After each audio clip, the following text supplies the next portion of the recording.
আল্লাহ বলেন, আমাকে যারা ভুলে গিয়ে সব চাইতে ভালোবাসা অর্জন করতে চাও, কোনদিন দুনিয়ার মানুষ তোমাকে ভালোবাসবে না। ভালোবাসার পরিবর্তে বরং তোমাকে তাচ্ছিল্যের সাথে দেখবে, তুমি বড় নিকৃষ্ট। এই জন্য বেনামাজির জানাজার নামাজে আল্লাহর ওলিরা আসতে চান না। যদি এইরকম নেশাখোর হয়, এক নম্বরে হলো মুদমিনুল খমার, যে মদ্যপায়ী, যে মদ পান করে। মদ পান করার পরে স্ত্রীকে আর তার মেয়েকে আর তার বোনকে আর তার মাকে এর মধ্যে কোনো পার্থক্য থাকে না। জোরে কান্না নাউজুবিল্লাহ। এজন্যই তো বিগত সরকারের আমলে উলামায়ে কেরামদেরকে শুক্রবারে একটু প্রাধান্য দিয়েছে, যাতে এই মাদকাসক্তি, এই মাদকের উপরে গুরুত্বপূর্ণ বয়ান উলামায়ে কেরাম ছাড়া আর কেউ করতে জানে না। লিফলেট আর সাইনবোর্ড চালাইলে দেশে মাদকাসক্ত থেকে মানুষ পরিপূর্ণ সুস্থ মানসিকতা, মেধা, পরিচ্ছন্ন এবং জগতের ভিতরে নেশাখোর মুক্ত হতে চাইলে কোরআনের ছায়াতলে আসা লাগবে। জোরে বলেন আলহামদুলিল্লাহ। মা বাপকে সন্তানের এরকম অস্ত্র দিয়ে মাথায় প্রহার করে দুনিয়া থেকে বিদায় দিয়েছে, পরে সন্তান এখনো পর্যন্ত তার অনুশোচনা ফিরে আসে নাই, এমন সন্তান আছে না নাই? আর যেই সন্তান মা বাবাকে নিজের মাথার তাজ মনে করে, মাকে একটা মিষ্টি কেউ খেতে দিলে তার আধা অর্ধেকটা মায়ের জন্য পরে তিনি পেঁচিয়ে বাড়িতে নিয়ে যায়, এরকম সন্তান আছে না নাই? ওই সন্তানের খবর নিয়ে দেখেন, সে ইয়াবা তো দূরের কথা, আকিস বেরিয়েও মুখে দেয় না। জোরে কান ঠিক না? অত সহজ। কুল্লুকুম রাইন ওয়া কুল্লুকুম মাসউলুন আন রাইয়াতিহি। প্রত্যেকে দায়িত্বশীল আর দায়িত্ব সম্পর্কে জিজ্ঞাসিত হবে। তুমি সন্তানকে কিন্ডারগার্টেন, প্লে, নার্সারি, কেজি, সোয়া কেজি, 1.5 কেজি, 2.5 কেজি সব জায়গায় ভর্তি করেছিলে, কিন্তু কোরআনের শিক্ষা দাও নাই। আর তোমারে মাথায় করে কোপ দিয়ে 2 খণ্ড করবে না, আমারে করবে না, তাই মনে করছে? প্রত্যেকটা মা বাবা তার সন্তানকে প্রাথমিক শিক্ষা আল্লাহর কোরআনের দিতে হবে, এটা ফরজ। জোরে বলেন কি? এক কথা বলে না, জোরে বলেন কি? তালাবুল ইলমি ফারিদাতুন আলা কুল্লি মুসলিম। প্রত্যেকটি মুসলমানের উপরে দ্বীনি ইলম শিক্ষা করা ফরজ। আমার ছেলে আন্তর্জাতিক মানের হাফেজ, আমার সাথে আসছে মাসিক ছুটিতে, 2.5 দিনের ছুটি, আজকে নিয়ে আসছে, আব্বা চলে যাই। আসতেছি আর সারা পথে তার পড়া শুনতে শুনতে আসছি, এর ভিতরে জান্নাতের অনুভূতি মনে হয় আমার ভিতরে জাগ্রত হয়েছে। জোরে কান আল্লাহু আকবার। আর আপনি আপনার সন্তানদের দিয়ে বিড়ি ধরাই খান, আব্বা একটু বিড়ি ধরাই নিয়ে, আমি ব্যস্ত, ধান লাগাইতেছি, এখন সম্ভব না, নাহলে তোর মারে ধরাই বিড়ি বল। কে বলেন ঠিক না? মাকে বিড়ি ধরাই দেওয়ার কথা স্বামী যদি অর্ডার করে, ওই অর্ডার অমান্য করা তার জন্য জায়েজ, আর তার কথা মারা হারাম। জোরে কান সুবহানাল্লাহ। যদি বলে ইয়াবা সেরে রাখবি, আগামীকালকে যে আসবে জানলা দিয়ে ওই খেটির তল, আমরা তো লড়াইয়ের মানুষ, খেটির তল দিয়ে, পাতার তল দিয়ে আর একজনকে ধরাই দিবি, সে যদি নিয়ে পালাতে পারে তাহলে বেঁচে গেল, কিন্তু আমাদের ঘর থেকে দূর করতে হবে। এই কাজটা তোমার করতে হবে, আর দিনে আমি তার দিকে সময় লাগাবো। একটা উদাহরণ দিলাম। এইরকম মানুষ নামাজ পড়ার পরেও জাহান্নামী। জোরে কান ঠিক লাগে? আমার ভাইরা, সারা গায়ে ঘাওয়াতে জর্জরিত, বলদ দেব কোথায়?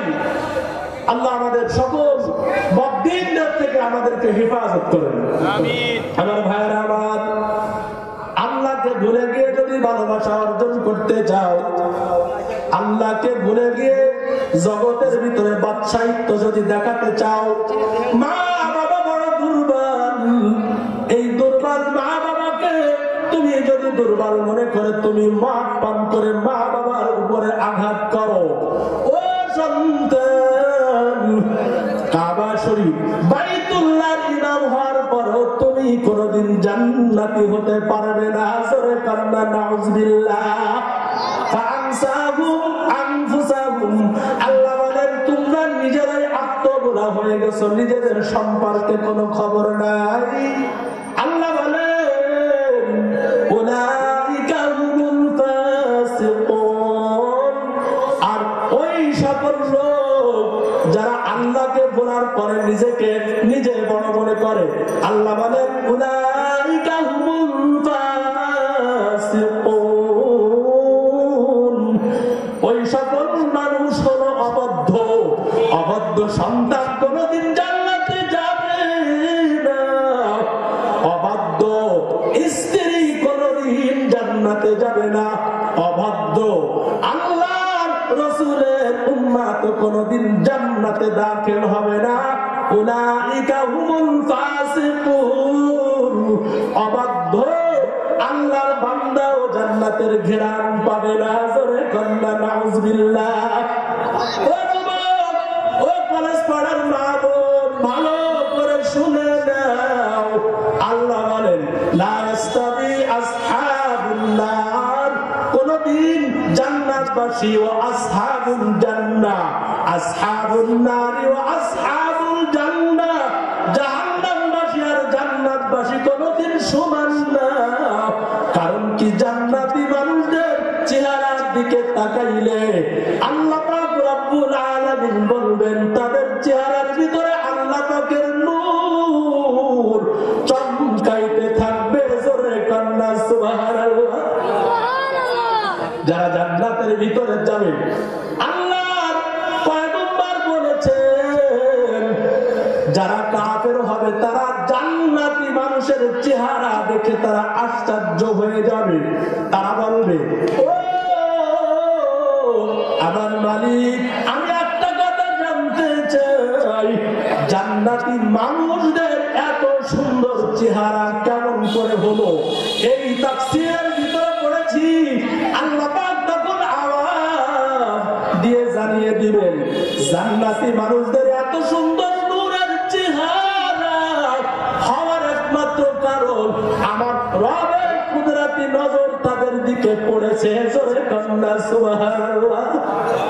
ও যুবক, ও মা, ও বোনেরা, আল্লাহ কুদরতি নজর যদি তোমার দিকে লাগাতে চাও তাহলে জাহান্নামী বন্ধু বান্ধবী থেকে হেফাজতে থাকবা, সতর্ক থাকবা গো।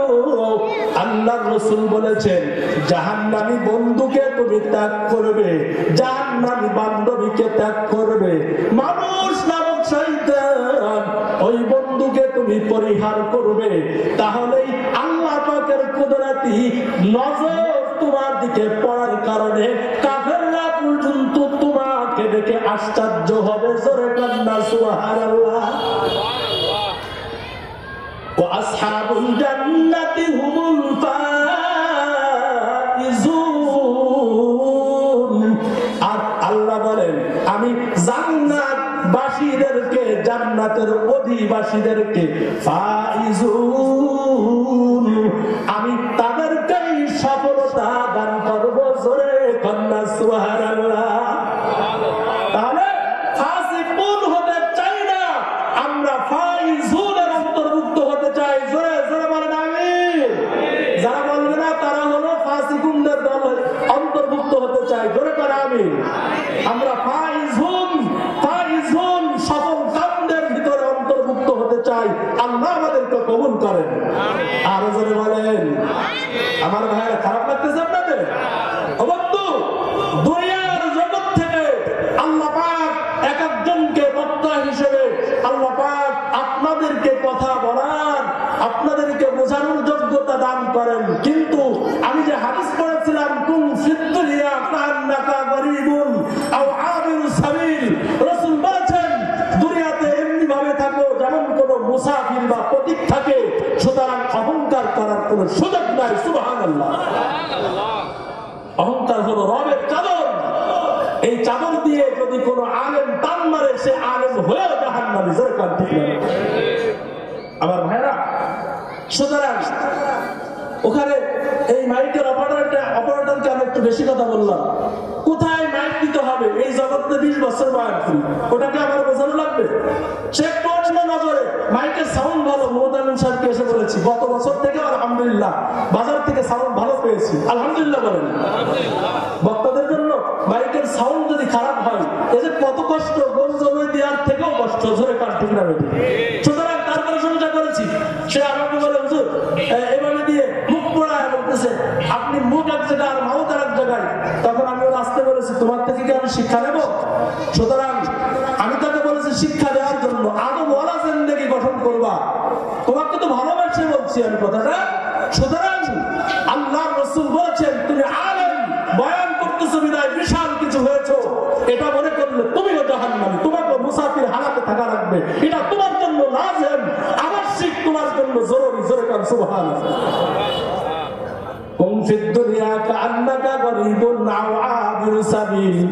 আল্লাহ রাসূল বলেছেন দুনিয়াতে এমনি ভাবে থাকো যেমন কোন মুসাফির বা পথিক ঘুমায় থাকে।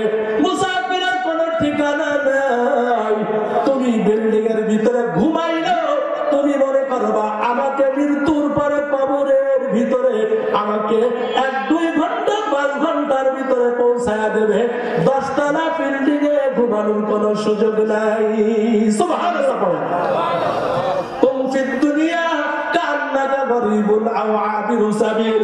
রাসূল বলে দিয়েছেন দুনিয়াতে এমনি ভাবে থাকো যেমন কোন মুসাফির বা পথিক ঘুমায়া থাকে। আলেম হইয়াও কোনদিন তোমার অহংকার করার কোন কায়দা নাই। আলেম হইয়াও তোমার ফখর করার কোন কায়দা নাই। নামাজি হওয়ার পরও ফখর করার কোন কায়দা নাই। ও যুবক, তুমি ভালো স্টুডেন্ট হয়ে দুর্বল স্টুডেন্টকে কোনদিন তুমি খারাপ নজরে তাকানোর কোন সুযোগ নাই, তাকে হিংসা করার কোন সুযোগ নাই। ও মা, ও বোন, তুমি হাফেজা আল্লাহর কোরআন অন্তরে ধারণ করেছো, কলেজের মেয়েকে হিংসার নজরে তাকানোর কোন সুযোগ নাই। জোরে কন্যা সুবহানাল্লাহ। কিন্তু তুমি প্রশংসা করবা রবের, আল্লাহ আমাকে কোরআন ইয়াদ করার তৌফিক দিয়েছেন, আল্লাহ আমাকে হাফেজে কোরআন বানিয়েছেন, আল্লাহ আমাকে আলেমের ঘরে জন্ম দিয়েছেন, আল্লাহ আমাকে কোরআন তেলাওয়াত করার সুযোগ করে দিয়েছেন, আল্লাহ আমাকে ফাইজুন তাদের অন্তর্ভুক্ত কবুল করেছেন। জোরে কন্যা আলহামদুলিল্লাহ। আমার যুবক ভাইরা, ও আম্মা জান, যেহেতু সময় আমার শেষ, আমি 5 মিনিটের ভিতরে আপনাদের থেকে বিদায় নেব। রাবেয়া বসরি রাহমাতুল্লাহ আলাইহি আল্লাহ জগৎ বিখ্যাত ওলিয়ে কামেল, ওলিয়ে কামেলা, এই আল্লাহর পাগল, এই পাগলি মহিলা ওই হাসান বসরিকে একটা নসিহত এটা বলে দিলেন। ও হাসান বসরি, ভালো করে শুনে নাও, যদি আল্লাহ পাগল হয়ে কবরে যাও তাহলে স্বর্ণের অক্ষরে তোমার নাম জগৎবাসীর কাছে লিখিত থাকবে। জোরে কন্যা সুবহানাল্লাহ। আল্লাহর কোরআনের যারা মুফাসসির, যারা কোরআনের ব্যাখ্যা করে কবরে চলে গেলেন, তাদের তাফসীর পড়তেছি। তাফসীর পড়লে তাদের আমলনামায় গুনাহ হয় না, নেকি হয়। জোরে কর। আর যারা কিলাব করে, কিলাবের ভিতরে মদের আড্ডা এবং এলাকার ভিতরে জারি গান আর করসা গান আর যাত্রার নেতৃত্ব দেয়, বরং তাদেরকে বাধা দিলে তার বিরুদ্ধে অ্যাকশন গ্রহণ করে, এমন পেলে আর আছে না নাই? না, আপনাদের কারণে নাই। আছে না? আসতে জোরে হলো না? আছে? তাহলে বোঝা গেল অল্প, অল্পই ধরে নিলাম। আল্লাহ তাদেরকে সহি বুঝ দান করেন। অলিল কাফিরিনা আযাবুন আলীম। আল্লাহ বলেন ওই কাফেরদের জন্য যন্ত্রণাদায়ক শাস্তি আমি ব্যবস্থা করলাম। কাফেরদেরকে যারা বন্ধু মনে করবা, কাফেরদের কথাই যারা সাই দিবা, কাফেরদেরকে যারা মদদ দিবা, তারাও কাফেরদের সাথে জাহান্নামী হবা। জোরে কন্না নাউযুবিল্লাহ। মান তাশাব্বাহা বিকওমিন ফাহুয়া মিনহুম। যার সাথে যার মুহাব্বত, তার সাথে তার কিয়ামত হয়ে যাবে। ও যুবক, ও আম্মা জান, আপনাদের হাতে পায়ে ধরে আমি সর্বশেষ কথা বলতে চাই। আল্লাহ সূরা মুজাদালা 5 নম্বর আয়াতের শেষের অংশে বলছেন, যন্ত্রণাদায়ক শাস্তি তোকে দেব না। ওয়ালিল কাফিরিনা আযাবুম মুহিন। আমি তোকে অপমান কর শাস্তি তোকে প্রদান করব কবরের ভিতরে। পুলসিরাতের পুল তুই পার হতে পারবি না, ওই সময় থেকে অপমানদায়ক শাস্তি দান করব। ওই শাস্তি দেবে ওনার মালিক হলেন আমার আল্লাহ। আল্লাহু আকবার বলেন। আরো জোরে বলেন আল্লাহু আকবার। শুধু তাদেরকে অপমানজনক শাস্তি আমার এই জবানে ব্যাখ্যা দেওয়ার কোন সুযোগ নাই, আমি বলতে পারবো না। যেহেতু আল্লাহ পাক বলে দিয়েছেন যারা দুনিয়াতে কাফের মুশরিক যারা শিরক করে তাদেরকে মুশরিক বলা হয়। আল্লাহ ছাড়া অন্য কোন গায়রুল্লাহ, আল্লাহ ছাড়া অন্য কোন গায়রুল্লাহকে যারা মানবে তারা হলো মুশরিক। আর মুশরিকদের কোনো হিসাব হবে না, বিনা হিসাবে তারা জাহান্নামে চিল্লায় বলেন নাউজুবিল্লাহ। আপনাদের সমাজে আমাদের সমাজে দেখা যায় মাদ্রাসা ঘন ঘন হয়েছে, কিছু মানুষ নামাজি হয়েও সে বলে এত মাদ্রাসার দরকার কি? তাহলে কিসের দরকার বোঝা গেল? গান বাজনার দরকার। জোরে গান ঠিক না বেঠি? না না না যুবক, ত্রৈলোক্য পাড়া মাদ্রাসা, কলেজ পাড়া মাদ্রাসা, ওই ডাঙ্গা পাড়া মাদ্রাসা, পাচুরিয়া মাদ্রাসা, পশ্চিম পাড়া মাদ্রাসা, এই কাবিল ফাজিল মাদ্রাসা, গোরস্তান মাদ্রাসা, সান্নাগর মাদ্রাসা, পঁচাশি পাড়া মাদ্রাসা, যেখানে ডিগ্রিস্তান মাদ্রাসা, গলিতে গলিতে মাদ্রাসা হবে, তুমি আনন্দিত হবা। তাহলে বোঝা যাবে তুমি নামাজ না পড়লেও আনন্দিত হওয়ার কারণে আল্লাহ পাক তোমাকে কুরআনের সাথে জান্নাতি করবেন। জোরে বলনা সুবহানাল্লাহ। কিন্তু তার মানে নামাজ পড়তে হবে না, বিষয়টা এমন না। আর নামাজ পড়ার পর তারপরে যদি কোরআনের মাদ্রাসা ভালো না লাগে, কিন্তু ওই একই ব্যক্তি যখন কোনো গুনাহের কাজ হয়, কোনো যাত্রা হয়, কোনো গাজী কারুর গান হয়, সেখানে যদি ভালো মানুষ বাধা দেয়, ওই লোকটা যে মাদ্রাসার বিরোধিতা করে কোন মাদ্রাসার পক্ষে না, কিন্তু ওই লোকটাই বলে, যুবক ছেলে বলে এই বয়স তো একটু করার কথা, সুতরাং তোরা এমন পরিষ্কার, ও ওই কথা বলে যুবকদেরকে আরো উৎসাহিত করে। আর ওখানে যত মানুষ ওই গাজু কালির উপরে গাজীর গান, গাজীর গীত বানলে সন্তান হয়, এটা যা করছে, যারা বলছে সবাই বিনা হিসেবে জাহান্নামী। জোরে কর নাউজুবিল্লাহ। এখন তওবা করা লাগবে। গায়রুল্লাহকে তুই ভালো মন্দ এইভাবে খালেস মালেস হিসেবে মেনেছো, সুতরাং নামাজ পড়ার পরেও তো বিনা হিসেবে জাহান্নামী। জোরে কর নাউজুবিল্লাহ। এখন প্রশ্ন হলো, হুজুর তাহলে কি বিপদ থেকে বাঁচার জন্য কি মেডিসিন? মেডিসিন হলো সাথে সাথে তওবা কর, সাথে সাথে আল্লাহর কাছে মাপ চেয়ে তোর ঈমানকে আবার নবায়ন করে জান্নাতি হয়ে যা। জোরে কর সুবহানাল্লাহ। 1 মিনিটের ভিতরে আপনাদের সঙ্গে আমি কিছু কথা সমাপ্তি করে বিদায় নিতে চাই। এই শাহ আলম ভাই তার আব্বা তার দাদা প্রতিষ্ঠান করেছেন, এটা আমাদের জন্য নাজাতের জরিয়া। যারা আমাদের বলেন ঠিক না বেঠিক? আল্লাহর কাছে এই কোরআন, এই কোরআনের মাদ্রাসা, এটাকে নাজাতের জন্য রবের কাছে ফরিয়াদ করবা। এই ধরনের যত মাদ্রাসা আছে, ওলামায়ে কেরাম যারা আছে, সকলকে তোমরা মহব্বত করবা। কারণ কি দুনিয়ার জিন্দেগি আবার কখন শুরু শেষ হয়ে যায়, আবার কবরে ডাক জুড়ু কখন চলে আসে। সুতরাং বাড়ির ভিতরে লাশ, বাজার মধ্যে লাশ, আর বিমানের ভিতরে লাশ। কিছুদিন আগে লোহাগাড়ায় 7 জন মানুষ ওই জাহাজের ভিতর থেকে ইন্তেকাল হয়ে কবরে চলে গেল। ও যুবক, কয়দিন আর বাঁচবি রে যুবক? ও মা, কয়দিন তুই দুনিয়াতে বাঁচবা? বাঁচার কোনো গ্যারান্টি নাই। আজকের থেকে তওবা করো, আল্লাহ ছাড়া কোনো গায়রুল্লাহকে কোনোদিন মানবো না। হাত উত্তোলন করে দেখা দেন। আল্লাহু আকবার। নারায়ে তাকবীর। আর যারা বলেন নারায়ে তাকবীর। আল কোরআনের আলো, আল হাদিসের আলো, নারায়ে তাকবীর। আপনারা কথা কি খারাপ লেগেছে আপনাদের? আমি সূরা মুজাদালার 4 নম্বর আয়াতের শেষের অংশের কিছু তাফসীরমূলক কথা বলেছি। 5 নম্বর আয়াতের শেষের সারসংক্ষেপ তাফসীর এবং অনুবাদ করেছি। আমরা কাফেরদের বন্ধু হতে চাই না, আমরা ফাইজুনদের অন্তর্ভুক্ত হতে চাই, কাফিরুনদের অন্তর্ভুক্ত হতে চাই না। আল্লাহ কবুল করেন। সূরা হাশরের 19 এবং 20 নম্বর আয়াতের তাফসীর তরজমা করেছি বুখারী থেকে একটি হাদিস, সেটাও তরজমা করে জাস্ট টাইমে আমার বয়ান ছেড়ে দিচ্ছি। আপনারা সকলে দোয়া করবেন। আর এই মাদ্রাসা কিয়ামত পর্যন্ত থাকবে, সকলেই দোয়া করবেন। আমি বারবার আপনাদেরকে কষ্ট দেওয়ার দেওয়ার জন্য আসি। বারবার আপনাদের সন্তান লোহাগড়া মুসরাকান্থরা মাদ্রাসা, ওই মাদ্রাসার আমি পরিচালক, খাদেম, আমার আব্বা ছিলেন প্রতিষ্ঠাতা। আমার আব্বার অসংখ্য সহযোগিতায় এই শাহ আলম সাহেব আব্বার সাথে আব্বার গভীর সম্পর্ক ছিল। সেই সূত্রে এই মাদ্রাসার অনেক উন্নত, অনেক সুন্দর পরিবেশ। আল্লাহ পাক এই ভালোবাসাকে জান্নাতের জন্য কবুল করেন। আমাদের মুসরাকান্থরা মাদ্রাসা সারা বাংলাদেশের বড় বড় ওয়াইজ আল্লাহ ওনারা আসেন। আগামী 24শে জানুয়ারি শুক্রবার সারাদিন বয়ান হবে। ওখান থেকে উজানির পীর সাহেব হুজুর জুমার নামাজ পড়াবেন। আপনারা সকলেই আসার চেষ্টা করবেন। আপনাদের সকলের দোয়া কামনা করছি। দোয়া আমার জন্য বড় পুঁজি, বড় মূল্যবান নিয়ামত। আপনাদের কাছে দোয়া চাই এবং আপনাদের জন্য দোয়া করি। আল্লাহ তাআলা কবুল করেন।